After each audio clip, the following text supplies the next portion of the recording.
Jovan Buha! Buha! Yo,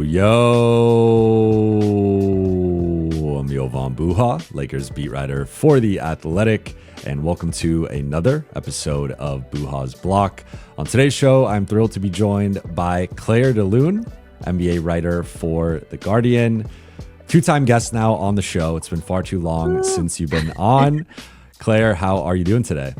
I'm good. Series is 1-1, which we didn't know if that was going to be the case when we scheduled this episode. So I'm glad I'm not here staring down the barrel of an 0-2 series. It makes it a lot more fun to talk about. Yeah, the Lakers tied things up after game two, winning 94-85. They technically scored one fewer point than in game one, but despite that, held the Wolves to 32 fewer points. So we have a 1-1 series. The Wolves are plus 13 in the overall margin for the series right now, and they have won 5 of the 8 quarters. So with a couple of days of distance from game two, do you have any new thoughts or takeaways about game two specifically, or the series at large? I mean, it was weird because in some ways it's so heartening to know that they have that in them, and it made me feel like I was kind of gaslighting myself after game one. Like I was so high on this team and like, where is that team that I had seen for weeks, months or whatever. But it's also kind of like when you're dating someone for potential and like they show you these flashes of like the best case scenario of what it could be. And so you're just like, oh man, when they're good, they're so good. And it's just like, why aren't you like that all the time? Like that was kind of frustrating to me almost about game two, which is just like, this is in there. And I understand it takes a lot of energy expenditure and a lot of effort. But like, if you can play like this, like where was that in game one? So are you comparing the Lakers to fuckboys? I was actively trying to avoid using that word out of deference and respect to this platform that you've built here, which is always extremely professional. But yes, the Lakers are a fuckboy. Okay. And sometimes we're two minutes in and like they played the earliest the earliest F-bomb in Buha's block history. First, yeah. I did, but you led me to that observation. I think it's interesting because coming off of game one, I felt more optimistic about the offense and less optimistic about the defense. And now it's the inverse, where I'm feeling better about the defense and worse about the offense. Yeah. That said, I think there is so much room for them to improve offensively in terms of remaining organized, continuing to run their sets, playing with a certain level of pace, and getting out after makes or misses. We saw them do that more in the first quarter. Like the first quarter was by far, obviously from like a margin perspective, was their best quarter, but like was their best offensive output. It was the best the offense has looked was that first quarter. And if they could do those things for 4 quarters, they could have their own 20-point win and they could drop 120, 130 on this Wolves defense. I think that the thing that's been concerning is kind of to your point about like the potential and whatnot. We've had these conversations about the state of the Lakers offense throughout the season, but also since they got Luka, and there have been some positive trends that have happened with like Luka is just the ultimate ISO killer, pick and roll killer. Like he can do whatever, and there's clearly nothing Minnesota could do to stop him. And we've seen LA generate more threes. Like that's been the biggest shift since bringing in Luka. But we've been talking about the offensive organization and the play calling and all that stuff for months now. So just to assume that the Lakers are going to figure that out over the next 5 games in this series, I think would be I'd be a little skittish, making that leap. So part of me just wonders, like, is this who they're going to be throughout this series and throughout the playoffs if they advance within this series? And looking at it now, just in the scope of the season, they've had 10 games this season where they've been held under 100 points. 4 of them have come against Minnesota. And they played Minnesota 6 times, so that's been 4 of the 6 games LA has been held under 100 points. And they can win this series in some of these rock fight slugfests, but I think ultimately, like the best version of LA is them probably closer to 115, 120, 125 offensively. So I think they're going to need to break through against Minnesota's defense in a way that we just haven't really seen them do consistently in general this season, but specifically against this defense. Yeah, I mean, I think I've sort of already accepted the fact that we're not going to see the best version of LA in this series because I do think that Minnesota kind of has their number in that sense and they can muck things up enough that like the ceiling of this offense probably won't be seen again this playoffs until the next round if they make it there.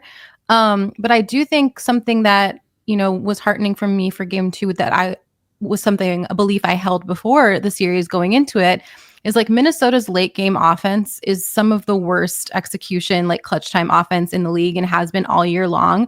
So my sort of core principle going into this series was like, just keep it close until the fourth quarter, until halfway through the fourth quarter.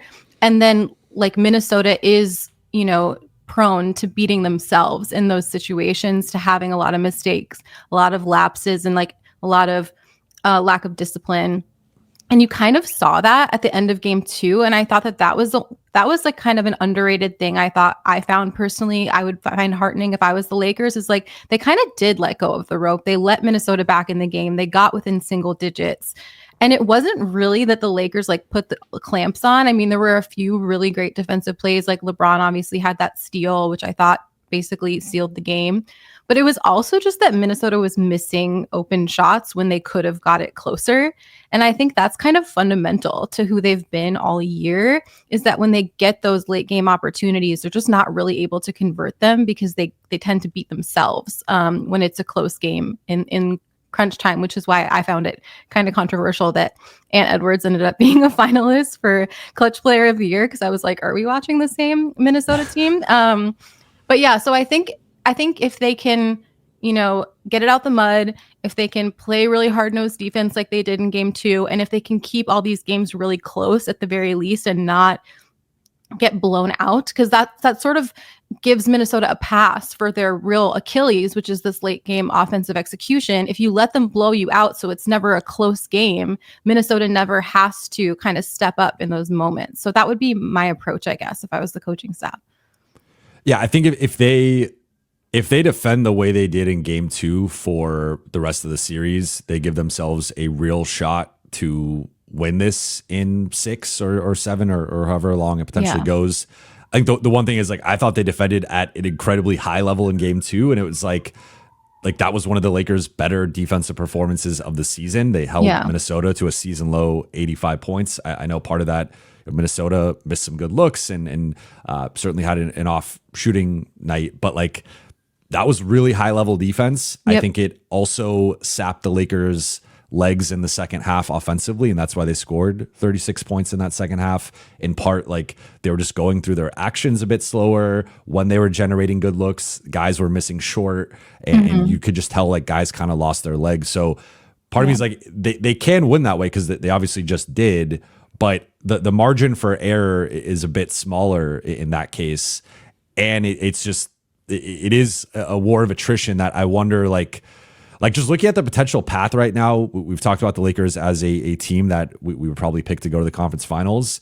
If it's Minnesota, Houston to then get to OKC, like those are going to be 2 series where the Lakers are badly beaten up in. And I think they can win both of those series. And I'm still picking them to beat the Wolves. It's just like looking at the potential path, like they could be like barely getting to the conference finals in one piece. Like, no, for sure. I mean, I think it's going to be like that, Minnesota into Houston, if that is how it ends up shaking out, which I would still pick Golden State if Jimmy Butler doesn't end up missing time. But if it does end up being those two, that is like one of the most physical paths to the conference finals I can possibly imagine, because like that's both of those teams' calling cards as being super, super physical and running and, being younger, faster, stronger.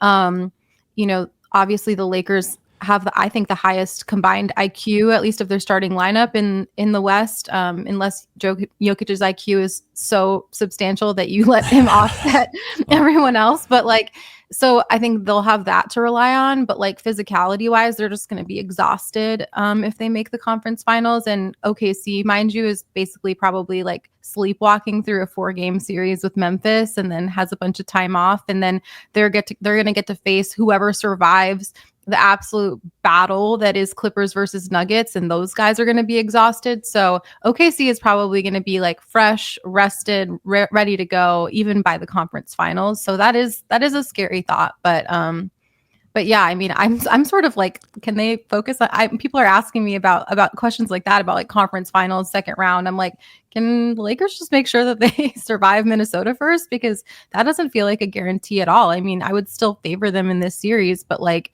there are some real weaknesses that have been exposed that Minnesota is like kind of uniquely equipped to exploit.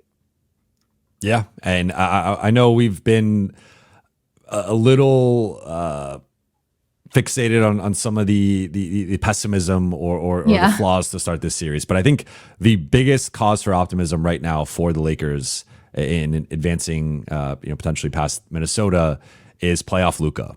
Yep. And just the level that this guy is playing at, he's been incredible. I have the numbers here. He's averaging 34 points a game, 10 rebounds, and 5 assists on 50, 39, 95 shooting splits. He's basically 34, 10, and 5 on 50, 40, 90 shooting. Like, Minnesota has no idea what to do with him. No. At this point, it just feels like it's a matter of if Luka makes the shot or not, but he's generating good looks on every possession. And I know there's been some stuff with the ISOs, and certainly in the second half of game 2, they might have gone a little ISO heavy with mismatch hunting against Gobert. But what have been your impressions of playoff Luka? I mean, I was always super high on him. I was never someone that, like, when he had a rough start, when he first got to LA, had any level of concern at all. Truly, I was just like, not worried. He just went through the most emotionally traumatic and like insane few months of his entire life, had to uproot his whole life mid-season and jump into a team with real contention, hopes and expectations. So I was never worried. Even me being as high on him as I have been this whole time, it's just crazy to watch. Like, he's such a generational talent and like such a generational playoff riser. Even like, in those moments, I just have so much trust in him and like so much faith that he's gonna like generate a good look, whether it's for himself or someone else. He has zero fear of the moment, to the point where it's almost inverse. It's like he gets off on the pressure, he gets off on the intensity, and it like makes him like, he enjoys it in a way that I think, there's like, it's a sliding scale, right? Like, there's some guys who like, in those moments, they kind of shrink and they become a lesser version of themselves. There's some guys who just never get too high or too low, and regardless of the moment, they look exactly like themselves. And then there's guys like Luka, who it's just like, he just hits a different level when the lights are the brightest, when the stakes are the highest. And that's so rare. That's like one of the most rare traits you can have as an NBA player, I think. So it's been incredible to watch. And I really wanted to ask him in his post game the other night. I didn't, because I like my job, but I really wanted to ask him, like, what is it about Rudy Gobert that you just love torturing him so much? Like, I watched him, and I'm sure this JJ didn't enjoy this, but like, he passed up several open jump shots to instead run down more shot clock to torture Rudy Gobert and get that switch and torture him for longer. Like, I watched that happen on multiple occasions where he wouldn't have Rudy on him and he would have an open shot and he'd be like, you know what? I'm not going to take this shot because I can just get the switch on Rudy Gobert and spend 15 more seconds doing my favorite activity, which is like trying to embarrass him on a public stage. And he's just such a sicko. It's so fun. It's so fun to watch. It's been remarkable. Like he's so good. Like, he's just so good. And you know this. First quarter Luka mixed with playoff Luka is like at a different level where he's just like looks like the best player in the league, just like, hands down. But his enjoyment of torturing Rudy and always looking for the highlight against Rudy, like, you could tell he's just like, how could I try to embarrass this guy again? And he had the behind the back fake and then the jumper. He also had the no look to DFS. And like, he's been, I love the bench interactions. Like, my two favorite things with Luka are he gets offended sometimes with the opposing bench as to like how they're guarding him. And so he had a three in the first quarter where he just turns to Minnesota's bench and is just like staring them down and doesn't even say anything. And you're like, you can tell he's like, this is how you guys are going to guard me. Yeah. And he'll always do the thing where he's like motioning for them to come up higher. And I'm just like, it's so disrespectful. And then he gets legitimately offended. This is my favorite thing, is like he gets legitimately offended about if someone picks up a foul against him and then they complain. He's like pissed off that they are complaining about getting called for that. And he's like, you fouled me. And he's saying more choice words than that. But like, I'm not going to drop a second F-bomb. I apologize for earlier for the younger listeners. But it's just, it's just been awesome to watch. And like, again, not like high level analysis by any means, but just watching Luka and what he's been doing so far through the first couple games has been really fun. Oh my God. It's been the best. And it's also just been like, it's funny because the context is still just always going to be that Dallas just decided, like, fresh off of a finals, like, we're going to go another way. And every day it just looks worse. Like, we're in the, it looked so bad to start with. And then I'm just sitting there watching him just like be the Lakers offense basically for 2 straight games. Like, they haven't been able to get it going offensively, and it just hasn't really mattered because he's just singularly so good. And I will add, and I'm sure he would be happy to hear this, especially in game 2, his defense has been commendable. And I know he's taken a lot of flack for being like a one-sided player. He's such an offensive talent. And like, the lack of effort in the defense in the finals last year was obviously terrible and did not, cover him in glory.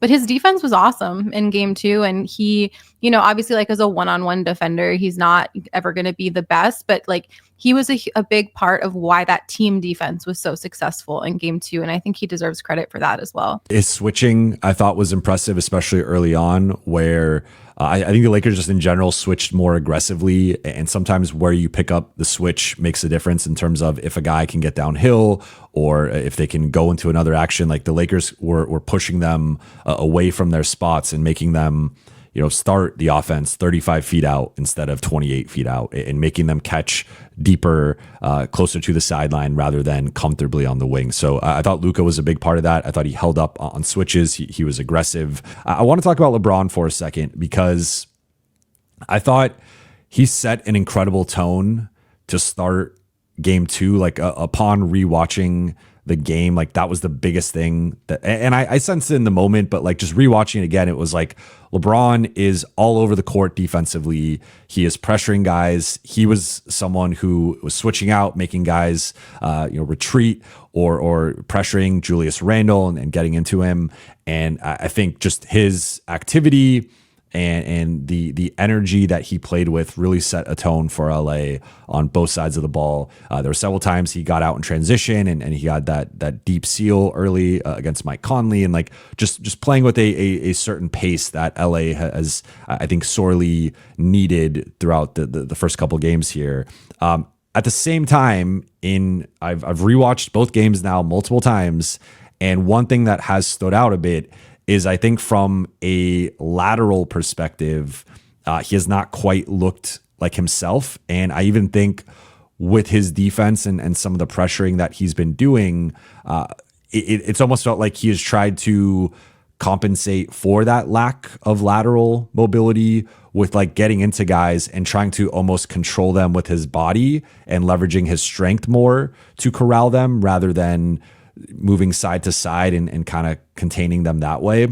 So I think that's something that stood out. And then obviously not getting downhill as much. I'm going to touch on this a little bit later, but in terms of drives per game, he was at about 11 in the regular season overall, or a little over 10, then around 10, just under with Luka, post Luka trade. And then now he's been at 7 per game to start through these first couple games. So the drives are down a little bit. He has been a little bit more jump shot reliant, even when he's getting switches on bigs.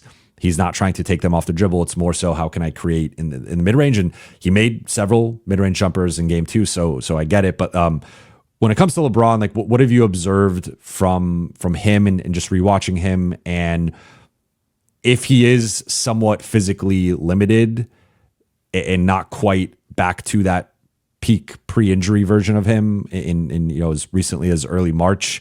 How does that potentially affect the Lakers' ceiling, either in this series or if they advance further out?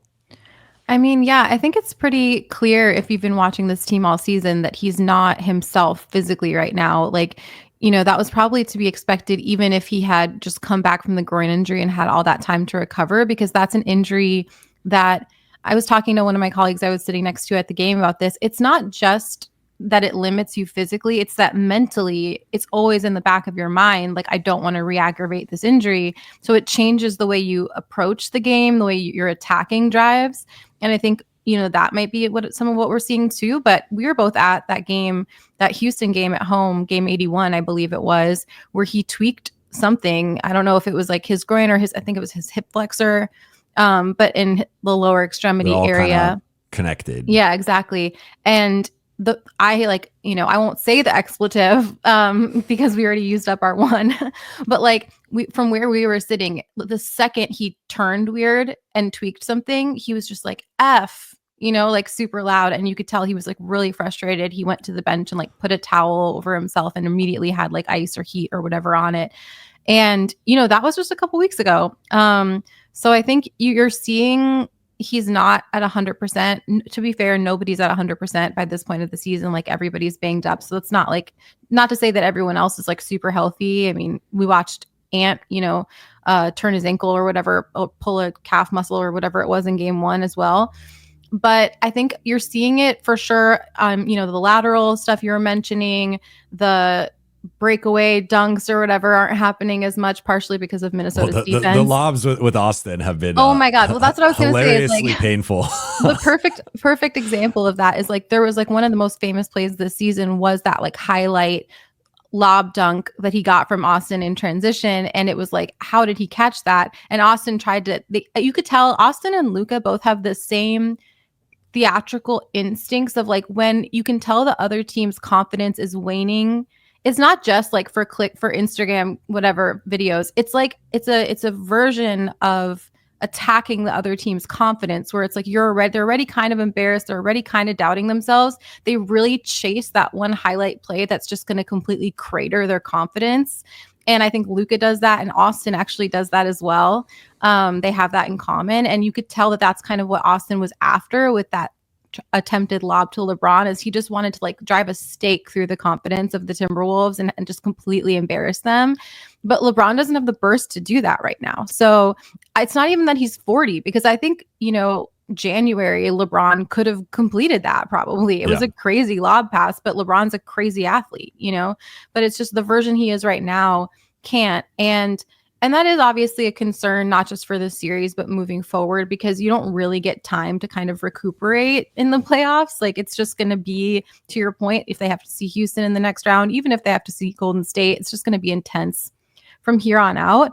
But I have so much trust in LeBron's ability to facilitate and to impact the game in other ways, whether it is on the defensive end or be smart about drawing fouls or whatever it is. Like, I think if anyone can adapt to not having all of their physical tools at their disposal, I really think he's one of one in that way. And I thought, I'm actually working on a piece about this right now, about sort of the shapeshifter phase of his career that he's in, where LeBron has had to be several different players, even just this year, even just this season. And he's slid into all of those roles so easily. Like, when Anthony Davis got traded, he kind of needed to become Anthony Davis as far as like what he was bringing to the table. And he's done an admirable job at it. And so I thought what he saw when he watched tape from game 1 was the same stuff we saw, which is just that like there was no resistance at all. Like, yes, Minnesota had an outlier shooting night, but it was partially because they got a ton of wide open looks and they didn't really feel any ball pressure the whole game. And so LeBron clearly, knowing his physical limitations right now and also knowing what the game needed from him, came out and, to your point, did set that tone early on of like, no easy buckets. Like, you guys are not going to get anything easy tonight. We're going to apply pressure all night long, and you're going to feel us, and you're going to feel our presence and our physicality. And so I think he can be whatever the game needs him to be, and he can also be whatever his body is going to allow him to be. He's so malleable as a player. 100%. And I think, to be clear, it was more so just like looking at if I think he was great in game 2, and people are going to look at the 8 for 19 and the 21 points and just be like, that's how people react to points and shots. And that's by no means what I'm doing. I thought he almost had a triple double. Like, he contributed defensively, he contributed on the glass, he contributed with the playmaking.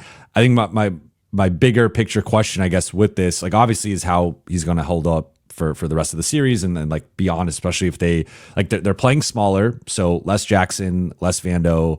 That inevitably leads to LeBron, Rui, and DFS having to carry a heavier load in the paint against potentially, again, a Steven Adams, Alperen Şengün, to say nothing of Rudy Gobert, Julius Randle, Naz Reid. But also just the Lakers are going to need to score more. And certainly I think Austin can be better offensively, although I thought people were too fixated with the 0 for 6 shooting on threes. He went 7 for 8 on twos. Like, you will take 7 for 8 on twos, playoffs, regular season, whatever. Like, that's a good shooting night overall. He was 7 for 14. Like, I don't think Austin, he can be better. I'm by no means saying that, but like, I thought Austin was still pretty good offensively overall, and has continued to look more comfortable in second halves as I think he kind of figures out a little bit of the Wolves defense. But if Austin is dealing with McDaniels and Nikhil Alexander-Walker and Anthony Edwards, and they're putting all these long physical athletes on him, and then LeBron doesn't have quite the same burst, and his jumper hasn't been 100% back to where it was, they need points from somewhere. And like Luka, it's hard to ask. Like, the playmaking game 1 sure could have been better, and so could he be averaging like 8, 9, 10 assists instead of 5? Yeah, but he's averaging 34 points a game on really efficient shooting. It's hard to ask Luka to do more. So if LeBron is relatively limited because of an injury, and Austin isn't quite at peak Austin form, they need to get the offense from somewhere, and that's kind of where I'm trying to figure that out. Of maybe it is just a bunch of like 90s style 95-88 type games in this series, and that kind of just works itself out. But if there is a shootout in this series, like, the Lakers are going to need more offensively from someone, and maybe that's some more targeting and post-ups with Rui. Maybe DFS and Gabe, one of those two, breaks out and hits 4 or 5, 6 threes in a game. But they need to get it from somewhere, because right now I think just the offensive, they've been generating some good looks, but I don't quite know, again, depending on, maybe LeBron drops 35 in game 3 and like he looks like LeBron and this conversation is for nothing, but they need to get that offense from somewhere. And that's kind of one of the things I've been trying to think through, is like, where can they generate that from? For sure. The one thing I would say about LeBron is I think I heard someone, I forget what podcast I was listening, maybe it was Bill Simmons, but talk about like LeBron not wanting to use all his bullets like this early in the playoffs, but that they might have to if they like are on the brink of going down 0-2 to Minnesota. And I did feel like he expended a lot of energy on the defensive end, but I was kind of expecting like that fourth quarter like barrage from LeBron that he sometimes does when him and Luka have been doing this kind of your turn, my turn. Like, Luka takes the first half, LeBron takes the second.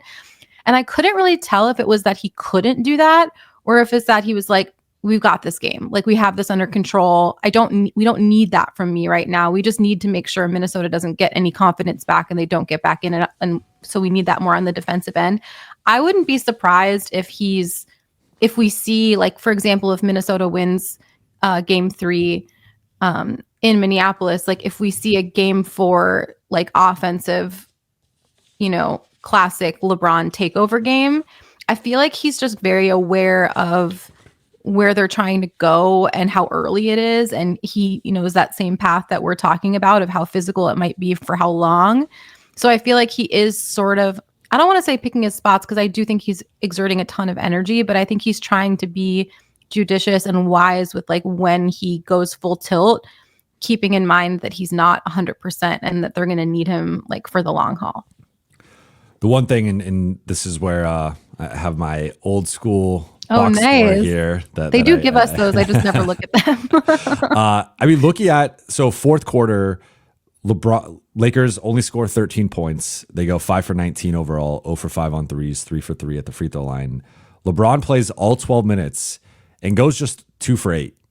And so he led them in field goal attempts in the fourth. Luka took 5. Austin only took 2. LeBron also got to the free throw line, went 2 for 2 there. Had 4 rebounds, 2 assists, and a steal, that big steal on Ant. But I feel like he kind of tried to take over a little bit. It was more jump shot heavy, and the legs just kind of weren't there on that end. But he's making an impact defensively at a very high level. Even switching on to Ant, he's done, like, I think he's been A- level defensively through the first couple games, which is like all you can ask for from an effort, energy perspective. He's been there. I think it's just been the offense. And again, if it's not him, maybe it is more Austin. I don't know why they haven't tried to target Minnesota's bigs more with Austin and the smalls more with LeBron. That's one of my adjustments that I guess we might as well transition to now. Looking ahead to game 3, big game, breaking news. But what is your adjustment for LA or adjustments based on the first couple games? Well, I mean, I agree with you on both of those things you shouted out. Like, I think I heard you say on a previous podcast, like, it's a little confusing why LeBron keeps targeting bigs versus smalls. Like, it's especially with his physical issues right now. I just don't think that's like a very effective strategy. And so that's an adjustment I would look to make. And for Austin, I think another thing that I would say is, like, with the Luka first quarter, and I think they actually did a lot better job of this in game 2, but because he, like, goes on a mission to have these first quarters where he has, like, a really big scoring quarter, I think Austin and to some degree LeBron can get kind of out of rhythm by the second quarter because they're just not touching the ball as much because Luka is sort of like manning the offense. And I do think they did a better job of that in game 2, but that's just something I would be wary of, is just sort of like giving Austin an opportunity earlier in the game to get into rhythm, because it seems like a pattern I've noticed is, like, Austin's a little out of rhythm in the first quarter. Second quarter, he doesn't look very good because he's like hasn't, gotten that into that rhythm. Then they kind of fix that over halftime, start the third quarter, Austin gets more looks, and then by the fourth, he looks like Austin again. And I just don't think they can afford to give Minnesota that bandwidth to, like, get out to an early lead for the reason I mentioned earlier. I think it needs to be kept close throughout at the very least, or LA needs to be in the lead. That'd be one adjustment. I feel like they need to just decide what they're doing about Jackson Hayes. Like, it's a weird in-between world that they're living in, where it's like they're sort of like doubling down on the starting lineup, but then it's like you're not fooling anyone because he has the shortest leash in basketball. He's playing, single digit minutes. Clearly you don't trust him. So I don't really know who you're, like, trying to fool by, like, having him in the starting lineup when clearly it's like an honorary starting spot only, and it doesn't actually signify, like, his role or importance. So if that's the case, it's like, just be small ball then. If that's what you believe in, and if that's what you want to do and that's what you're going to do, then just start that way so that you have at least a chance of setting the tone for the way the game is played, versus sort of like letting Minnesota dictate terms, having subpar personnel at those terms, rectifying that, and then trying to sort of clean up the mess from there. So that would be my other adjustment, is just sort of like either play Jackson, give Jackson like solid 15 minutes and, like, let him, like, actually try. He had a horrendous game 2. I didn't even know it was possible to get 5 fouls in 9 minutes. Like, that's just a crazy stat. But, like, he's not always going to be that bad. And he clearly is feeling the pressure and the squeeze of his minutes evaporating. So, like, I would either just, like, give Jackson a real chance or not really play him at all. I think the in-between is kind of a weird choice. You're leading me to the next topic of the rotation, which I think we could bake into the adjustments here. I think quickly for me, more organized offensively, running more sets, but also running them more intentionally, running them quicker. So both, like, literally quicker in terms of make or miss, push the ball, try to attack. Like we saw, especially in the first quarter, there were several times they caught Minnesota unprepared to get back in transition, or they were able to get a mismatch like the LeBron sealing Conley and getting the easy layup. Like they need to do a little bit more of that. I think Minnesota needs to do that. Like in some ways, there are some like mirror image things that I feel like both, like whichever team can figure it out first, because I think Minnesota, their offensive organization and process has been questionable at best, and like just the game 2 process was.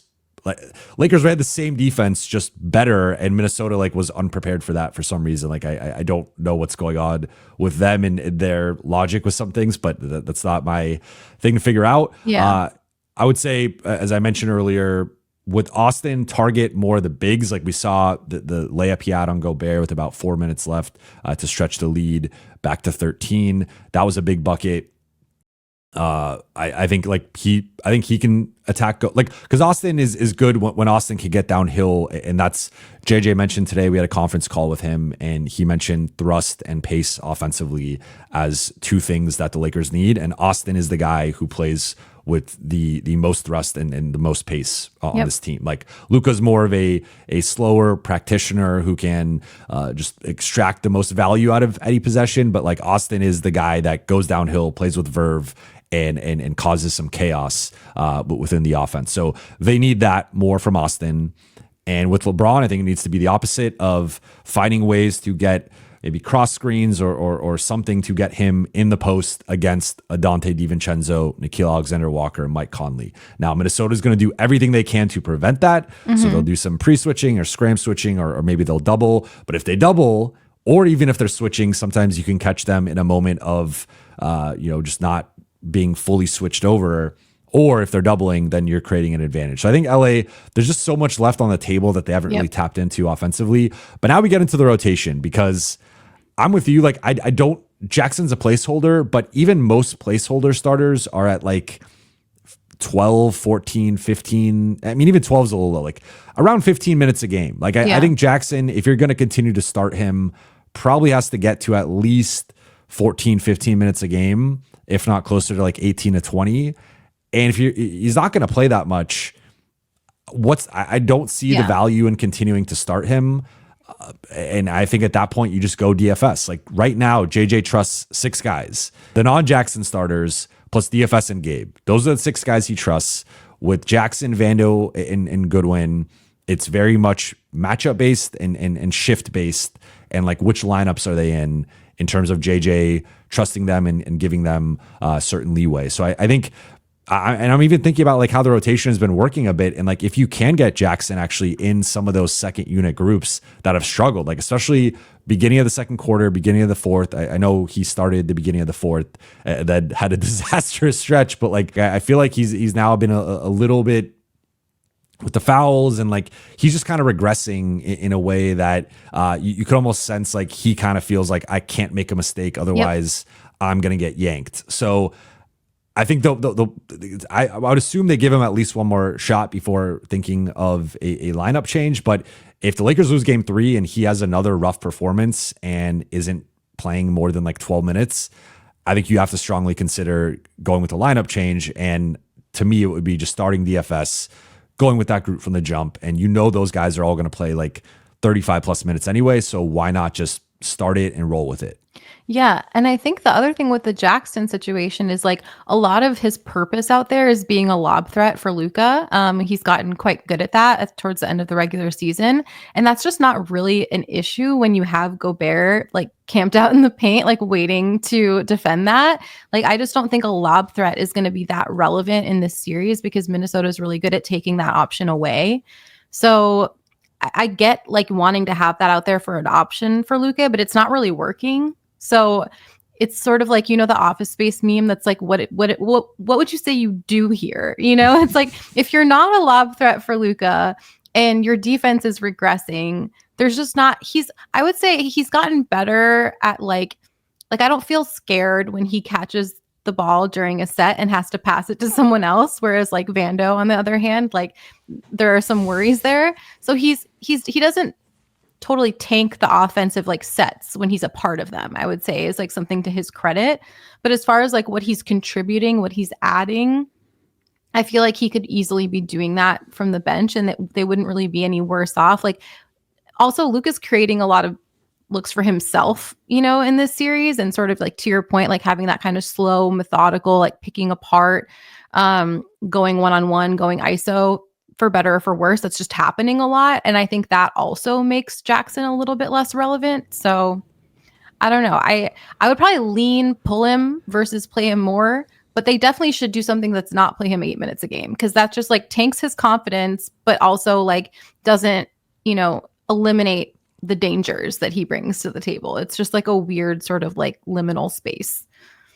Yeah, to be clear, like I think Jackson has a role in this series. I just think it might make more sense coming off of the bench and playing. Like if he's going to play 8 minutes, 9 minutes, and I will say in JJ's defense, he had 5 fouls in 9 minutes. That was one of his worst. Actually, in rewatching it, I want to give him credit. The opening shift was really good defensively. I thought like his switching and like that was like the Lakers came out like gangbusters with the opening, first 5-6 minutes. And I thought Jackson was a part of that. And he did pick up a foul, but he might have actually picked up, I think he picked up 2 in the first 4 minutes. So he got into foul trouble. But like aside from that, I thought in general, he was doing the right things. And Minnesota's been switching a bit and playing in like a higher drop. So they've kind of been able to neutralize him. LA can find ways to counter that. But I think right now it's like looking at the Lakers, and it's 2 games, but playoff series is a small sample size. So that's kind of like the one pushback I have with the small sample size crowd is like, well, you have 7 games. So it is like, it kind of holds 2 games, kind of holds some weight. And the Lakers' 2 most used lineups have been the starters and the DFS for Jackson. And both lineups are -7. So like that's kind of the margin basically of the series right now. So they got to figure out how to be more effective with both of those lineups. But I think at this point, it's just like there's no point in starting the guy, playing him 3 minutes. Like they've basically kept with that regular season rotation where he plays like the first 3 or 4 minutes, then gets yanked. And even then, like that, Hook has been a little bit quicker and he hasn't necessarily gotten the bench minutes that he typically gets. So I'd like to see him maybe play with the bench a little bit more. And like the Lakers are in an interesting spot with the rotation right now, because I also, again, project kind of like down the line. And if you're playing 6 guys, basically this heavy of minutes, and half of them are like power forwards who are trying to masquerade as centers against one of the biggest teams in the league, that's going to catch up to you from a workload. And just like, again, kind of the physical, like they're taking a beating inside, and I think can withstand it for this series. But as they get deeper into the playoffs and that stuff accumulates, like I think they kind of are going to need to rely on more guys. Yeah. It'll be and this is where like the Maxi Kleba thing is interesting. With does he ever get cleared? Like he hasn't been fully practicing, and there's been no update on him. Also, it would be nice to have a Trey Jemison or Christian Koloko instead of Alex Len, but I was thinking about Trey Jemison actually, because I was thinking, obviously, like Alex Len isn't going to see the floor, nor should he, God help us. But but them not converting Trey in particular, obviously they didn't know until the last day or last couple of days of the season who they were going to play. But like, I feel like that's the exact kind of person that would be really nice to have to just sub in for a couple of minutes and just pick up a couple really hard fouls. And you know what I mean? Just like give you like that sort of like big bruising body who can just sort of like exhaust, somebody for Minnesota. And like, you don't have to worry about him getting in foul trouble because you're not planning on playing him much anyway. Like that would come in really freaking handy right about now, I think, just because Minnesota is so big and physical. And that would just be like a cool, tool in the tool belt to be able to deploy. So I feel like, everyone's talking about, the Mark Williams rescindment is looming large, but I feel like even just not converting another center is looming large as well, or it could. I agree. I will give a quick shout out to DFS, because one of the notes I took from rewatching that I thought really stood out was like his rim protection has been awesome. To start the first couple games, and that's been a thing that he's played more 4 and 5 progressively over the last few years, and even in Brooklyn was essentially a small ball center. He's been a big part of LA's centerless success, and I think his rim protection specifically against Ant, but also against other guys, of just contesting with verticality, not fouling, or if he is fouling, maybe with the body, like doing it subtly and kind of getting away with it because it's the playoffs. I just think that's another part to me where if Jackson was playing at a certain level and the Lakers really were going to miss the size and the athleticism and like what he was providing, that's a different conversation. But to me, it's like, I think DFS has been a better rim protector through the first couple games and a better rebounder through the first couple games. So I don't think the Lakers are like, other than just like literally not having the 7-foot athletic guy out there, that they're kind of, you with the switching and stuff, there's also more things you could do with picking and popping and trying to target them that way with Gobert. So I almost wonder if like that's ultimately the best approach for LA, is just making that swap for at least this series and then reevaluating if they advance. But the real reason I wanted to have you on today was to talk about our NBA awards ballots, because this was something that we have texted about ad nauseum for weeks. We have had many sleepless nights, just agonizing over what decisions to make. So let's go through each of our ballots and then discuss the easiest choice and the toughest choice. Would you like to start, or would you? I have my ballot in front of me, so you start, because I don't have mine in front of me, but I can pull it up. Okay, I will let you pull up your ballot. For me, I'm going to go through just the winners, and then I will reference the Lakers specific ones I had as well. So my winners were MVP. No surprise, Nikola Jokic. I think he is the best player in the world. I think he has the best stats in the world, and his team won 50 games, top 4 seed. I made this point several times now, but I think we do this thing where we overcomplicate it sometimes with the best player alive. And like, I think Jokic has been in that space for like almost 4 years now. And similar to LeBron and peak, like it's a travesty that LeBron does not have another MVP since 2013. He should have more than 4. I think Jokic is getting to that level where he should probably, we'll see how the next few years of his career go, but like I think 4 feels like the right amount for him. I don't think he's going to win. I think it's going to be Shea, but I wanted to, I thought that was the right pick in my opinion. Defensive player of the year, this is the toughest one for me, and I will be touching on that when we get into easiest and toughest, but I went with Draymond after talking to people, going through film, going through numbers. It would have been easy if Victor Wembanyama was healthy, but he wasn't, so that turned into, for me, the toughest choice. Rookie of the year, Stephon Castle. 6-man, Peyton Pritchard. Coach of the year, Kenny Atkinson. Most improved, Ivica Zubac. And then clutch player, Jokic. And we saw Brunson obviously won. But what is your ballot? Okay. So I did go with Shea for my MVP. It was really, really tough. I was actually texting with Rachel Nichols about this, literally like down to the hour of when our ballots were due, because we were both like, that one was just so hard. And I feel like I kind of had been hoping that the end of the regular season would like bring me like a sense of peace or clarity about it. I feel like truly it's a pick'em, and like it really could have been either of them. Close. And I don't think anyone who voted for one of those two should feel like doubtful or bad about their choice.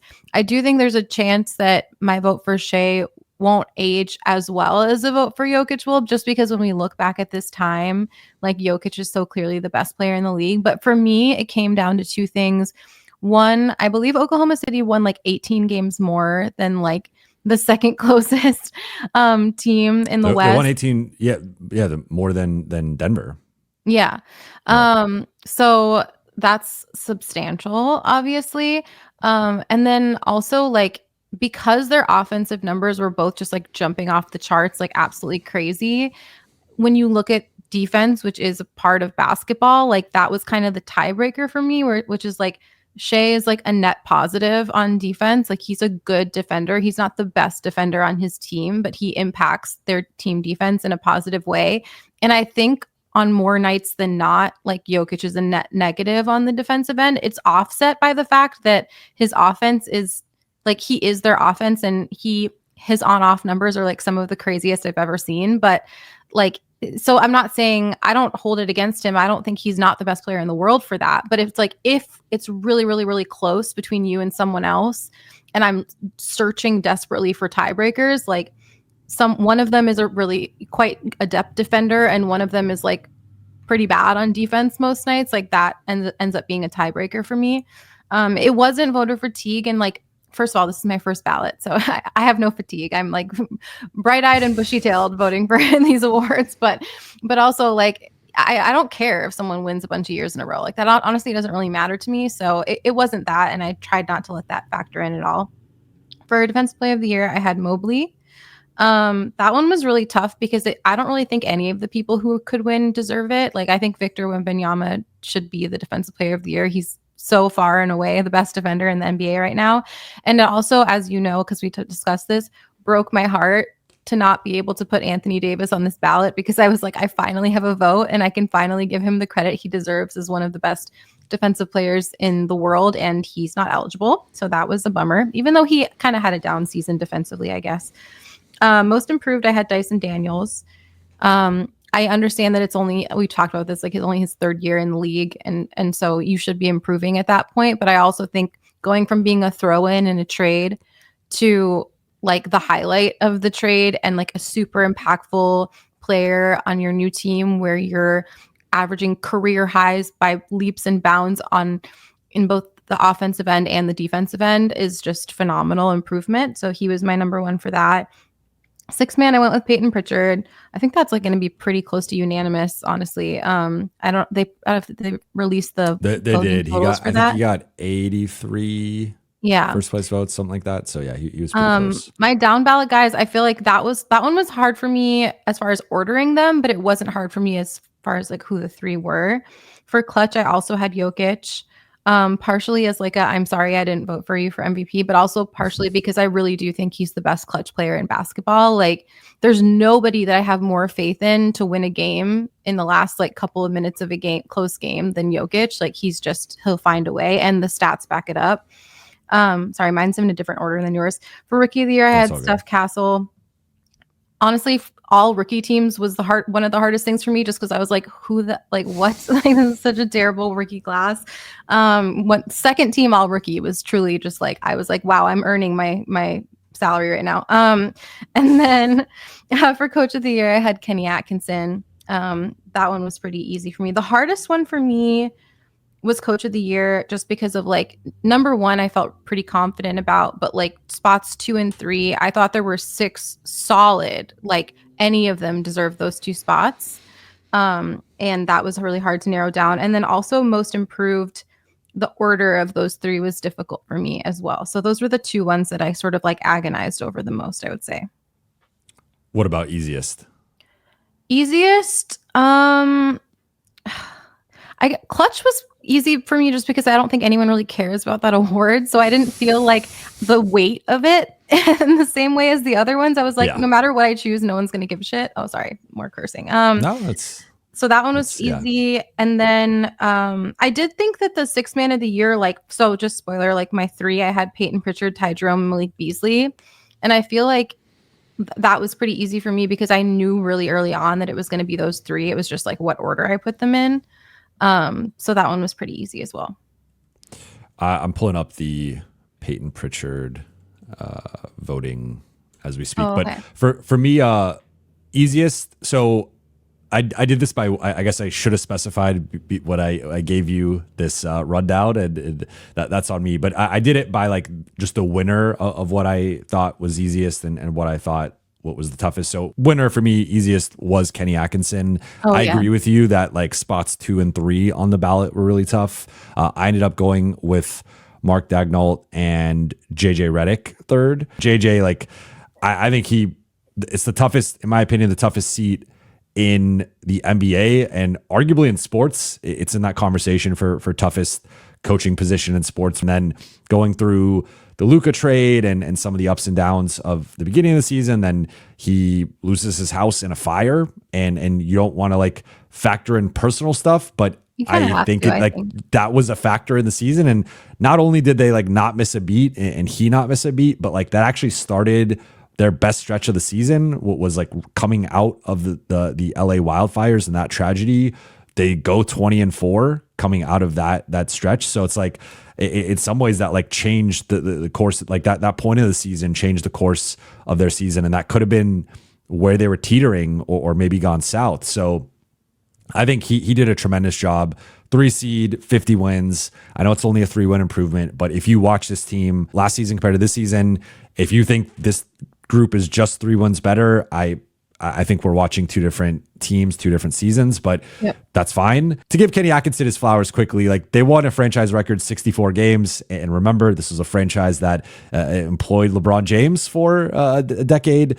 They were right up there with Boston and OKC in that inner circle. Like I think we all would have picked Cleveland to be like a home court team, but not a 64 win 1 seed team. Yeah. To me, it was reminiscent of Steve Kerr taking over for Mark Jackson with Golden State a decade ago, where the biggest improvement was their offense, going from the 16th best offense last season to the first best offense in the league with Mobley and Garland both taking steps. Ty Jerome, you mentioned like being a big part off the bench. So I give Kenny Atkinson his flowers. Toughest was for me by far Defensive Player of the Year, because this was the one that like it would have been Wemby had he played the requisite number of games. But I strongly considered Green, Mobley, Amen Thompson, Dyson Daniels, and Lou Dort. I talked to people around the Lakers. I talked to people around the league. I watched film. I broke down all the numbers. I did my little tables and my charts and my breakdowns. Ultimately, it came down to the aggregate of most defensive metrics among those candidates, and those were the 5 that I felt were the top 5. That's my first team all defense. Draymond came out the best in the aggregate of the metrics. To me, I think he's arguably the most central to his team's defensive success compared to the other ones, where with Mobley, he's got Jared Allen shouldering a lot of the load in the paint. Jared Allen's often guarding the best big men, and sometimes Mobley is, they're just using him more as like a helper or a roamer. With Amen Thompson, I think had it like his second half defense been the whole season, he might have won for me, but I think he came on later in the season in a real way of like Defensive Player of the Year, but I don't think he was quite there all season. Dyson Daniels partly was just like the team defense like wasn't good and wasn't that much different with him on and off the floor, despite his gaudy defensive numbers. And then Lou Dort, I think he's playing with like 4 or 5 all defense level guys, and his defensive metrics actually aren't that good, both in terms of on off and like individually. So that was just like a small thing that I kind of held against him. But yeah, Draymond's positional versatility, I thought he was better pre Jimmy Butler than people gave him credit for, and you could look at their numbers and see that. So, and then final thing was just like one possession, you need a stop. Like, who are you picking? Outside of Wembanyama, I think my choice would still be Draymond. So that was like the factors I broke down. And I thought you saw that in like the Clippers game where he was guarding both Kawhi and Zoo, and he couldn't guard both of them. The Clippers ultimately won, but like I thought he was really impressive down the stretch of that game. Aside from missing the layup, but it's a defensive award, not offensive. Yeah. Depoy was really hard for me too. I mean, honestly, there weren't like that many easy categories. I thought this was all really hard. Even like all NBA, like for me, like it wasn't as hard as some of these individual awards, but like I really agonized over that too. And like this was just a tough year, partially because there were a lot of good candidates, but also partially because a lot of good candidates were ineligible due to games played. So a lot of the more like obvious choices weren't obvious. We should share our Lakers picks if you feel comfortable. If you don't, I'll share mine. So I had JJ third coach of the year. I had Austin second in most improved behind Zubats. I just think Zubats took an incredible leap and went from like a above average starting center to an elite, really, really good starting center. And I also think Austin made big strides last year that were a little, let's say, hidden because of his circumstances and the way he was used. But certainly took like several leaps this season. So that's why I had him second. I had LeBron fifth in MVP and fifth or the final spot in first team All NBA. I considered Mitchell, I considered Steph, I considered Ant. When it came down to it, I felt like LeBron was such a through line with the Lakers season and when he made that defensive shift in December, like that's when you saw the defense start to change. Then then it leads into January and AD goes down, and like LeBron was the stabilizing force throughout the course of the season. And yes, there were some stretches where he looked like a 40-year-old. Yes, he dealt with some injuries, and yes, the on-off continues to baffle me. I will never understand why like the on-off splits this season have been so stark against him. But like, if you watch LeBron, there were times he was an all defense caliber defender for games and for weeks. And I thought, especially before he got, like, if he doesn't go down in Boston, I think he's first team All NBA in my opinion, like easily. I just think that kind of changed the course of his season, and a lot of people are holding that against him. So it was tough to kind of parse there. I will say I didn't have him on my clutch ballot, and I know some Laker fans are going to be upset with that. I understand it. I went Jokic, Brunson, Darius Garland. To me, just looking at like there's a certain volume element to it of, I was looking at like wins, win percentage, plus minus, raw points and assists, and just like points and assist averages, and kind of weighing all those factors. And Jokic and Brunson to me were clearly the top two guys. I think they're going to be top two on most people's ballots. I haven't looked at that breakdown yet. But then I kind of felt Darius Garland was being slept on a little bit. And like, he basically had the same averages and percentages as LeBron in more minutes. And I think it's just more impressive, and you're bringing more value if you could do what someone's doing in more minutes. And also looking at like him versus the rest of the Cleveland starters, it wasn't like they all had the same plus minus or like the same impact. It was clear, like he led all players in plus minus in clutch time. And comparing him to Mitchell and Mobley, I felt like there was a pretty big gap there in terms of like his impact versus theirs. So it was close. LeBron would have been fourth for me. If it was a 5-person ballot, I would have had him at number 4, but it just felt like I couldn't make unless I was being biased, and like I try not to be, for me and what I was looking at with the stats, it was hard to do it. Now, obviously LeBron made so many clutch plays. He had the Indiana, we know what he does in crunch time. That's why it was splitting hairs for me.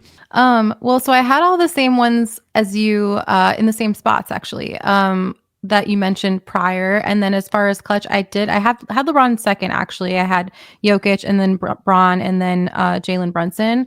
For me, Jokic was number 1 for me regardless in that, and then kind of splitting hairs again between where Jalen was versus where LeBron was. I would have actually had Darius Garland as 4 on my ballot. So like I totally think that's a worthy choice. And those are the 4 to me, which is why I think it's just preposterous that Anthony Edwards is a finalist, because there's, to me, 2 other players that were more deserving. But yeah, so I think for me, with having LeBron over Jalen, part of it was that Jalen missed significantly more time due to injury than LeBron did. Like, he only qualified for these awards by 1 game. Like, if he had missed 1 more game, he wouldn't have even met the threshold.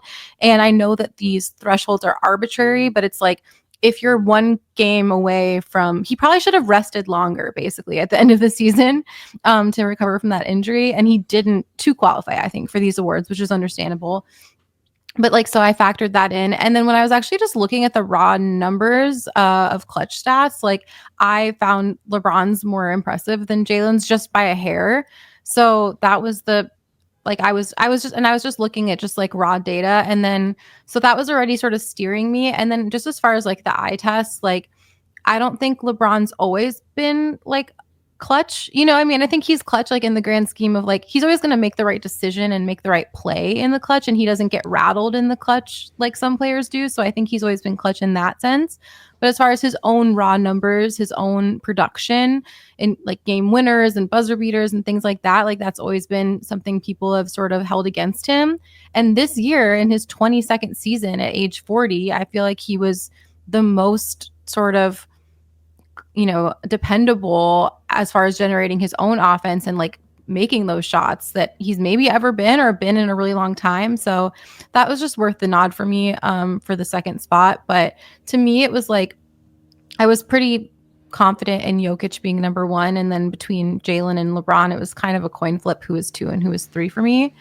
But yeah, I also had LeBron 5th in MVP and All NBA. And I'm kind of the opinion that your All NBA should just be your MVP. Like, I mean, I know some people don't do it that way, but to me, if it's like the 5 most impactful, important players in the NBA that year, like, why wouldn't those 5 people be your all NBA? So that's kind of how I approached it. But yeah, but it was I really feel like tough. in the past it was like, because it was positional with the awards, that it used to be like you might, have 4 guards on your MVP ballot, but then you can't put 4 guards on first team All NBA. But now that it's positionless, I'm with you. Unless, like, I guess for some people they factor in team success more on MVP than All NBA, and maybe that's a factor. But I'm with you. Like I had the same, and I was gonna have the same either way, of whoever was 5th was gonna be first team All NBA for me. And I guess just to explain why I don't have Donovan Mitchell in that 5th spot, because I think he's probably going to get it and he's probably going to be the most popular choice. Like, I just feel, I don't even think he was the most important player on that team necessarily. Like, I would put Evan Mobley above Donovan Mitchell as far as like, not just like impacting wins, but like what the difference was between last year to this year. Like, I think it was really important that Donovan Mitchell had to sacrifice, but I don't think we necessarily reward sacrifice in those awards. Like, that's not what I'm thinking about when I'm kind of measuring the output and putting one player against another. And like, I do think their success was greatly benefited by his willingness to sacrifice, but I think the leap Evan Mobley took and like who he was to that team was ultimately more important to their success. But I really think the Cavs' success is by committee. I think maybe more than any other team in the league. And so I understand the desire to reward one player for that team's success.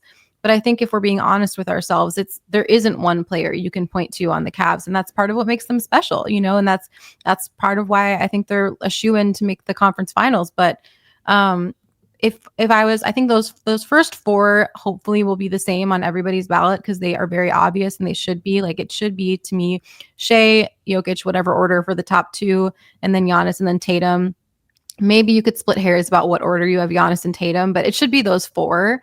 As far as that 5th spot, it really is just sort of like a personality quiz, I think, about like what you value, what's important to you, like what conferences games you're watching more of, I think also impacts these votes, unfortunately, a lot.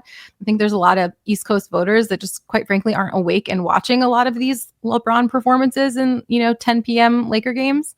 But I just think like there are only 4 players to me in the NBA who were more important to their teams this year and who like impacted their teams more and were more directly responsible for the success of their seasons than LeBron. So I know people are, listen, any category I put LeBron in, I already know my reputation precedes me. I know people are just going to say I'm super biased, but I really cared about trying to be objective as much as possible when, making these decisions. And I wasn't afraid to snub, a Laker or like a player that I'm a fan of to do the right thing.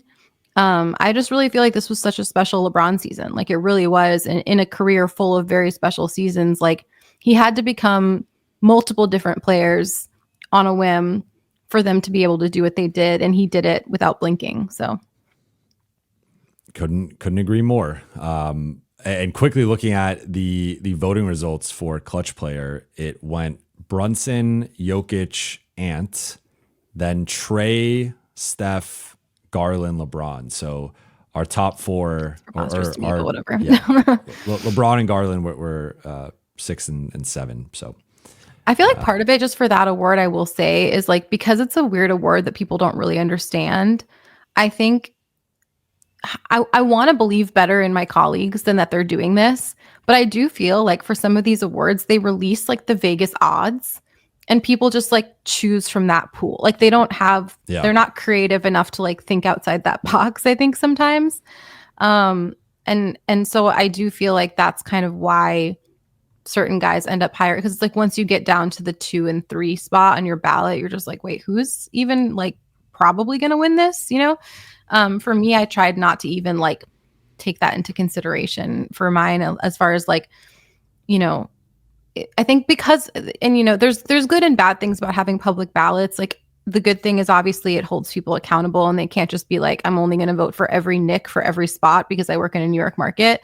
But the bad thing is that I do think there's like some level of groupthink that happens, and people are scared to stick out. And because of that, I feel like once a like kind of momentum builds in any certain direction, and it becomes clear that person is going to receive at least a good number of votes. Like, I think people are scared to go a different way, but it really is supposed to be like, in our expert opinion, like who deserves these awards based on our watching it and our analysis.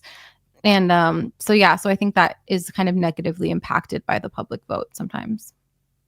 I agree. It's a tricky balance because you want to hold people accountable, but you also don't want to grow groupthink. And Right. It feels like that they've been, that's and now with it being public, I think there is just, you don't want to make the wrong choice or be the one person who doesn't vote for the unanimous, you don't want to be the ruining the unanimous LeBron MVP season and or the unanimous Shaq MVP season. And it's like that now I think people being held accountable does, I think it's more positive than negative, but then also you get, like, I got there's the MVP tracker guy who reached out to me about my vote, and I told him about my vote, and he posted it, and then I got OKC fans like coming at me in my mentions, and so we're pretty aggressive with not voting for Shea. It's just that's kind of one of the things that just comes with it, but it is what it is. It's cool. We got votes, and it's a privilege. It's fun, and I think I know I can only speak for both of us, but like we put a lot of time and effort into it, and we took it very seriously. And like no matter, there's no like, no one's gonna have the perfect ballot and even if you did have the perfect ballot, that might be the most groupthink of all, right? Yeah, exactly. You try to calculate it that way. So I will say my mentions are a hot mess on a normal day. So I am kind of used to just like a lot of like pitchforks and fire and anger in my mentions about just me existing, really. So I'm prepared, and it's going to be fine. Well, Claire, thank you so much for your time. This was fun. This was great. I think the Lakers, I think things are treading in the right direction off of game 2. Yes. And if they do some of the things that we discussed, then I think those are all things that they are aware of. Yeah. They should go up 2-1, and we'll see where they're at coming back from Minneapolis. But anything you want to plug before we get out of here? Obviously, your great work at The Guardian, and then also at Claire MPLS on X. Yeah. Across all socials, same handle. I write mostly for The Guardian. I do freelance other places here and there, and I will have a piece hopefully this weekend coming out about sort of LeBron's shape shifting and how interesting that's been this year. So look out for that. But yeah, and I try and live tweet the games I go to as much as possible. So if you want to follow along with the games with me, I'll be on the internet. Awesome. Well, I recommend it, and I will link your Guardian articles and your X account in the show notes below. But that will do it for today's episode. Thank you all so much for watching and listening. For those watching on YouTube, please be sure to hit that subscribe button, turn on channel notifications, and like and comment on this video. And for those listening on Apple Podcasts, Spotify, or your podcast platform of choice, please be sure to follow, download, and leave a 5-star review. I'll be back on Friday night after game 3. I will talk to you all then.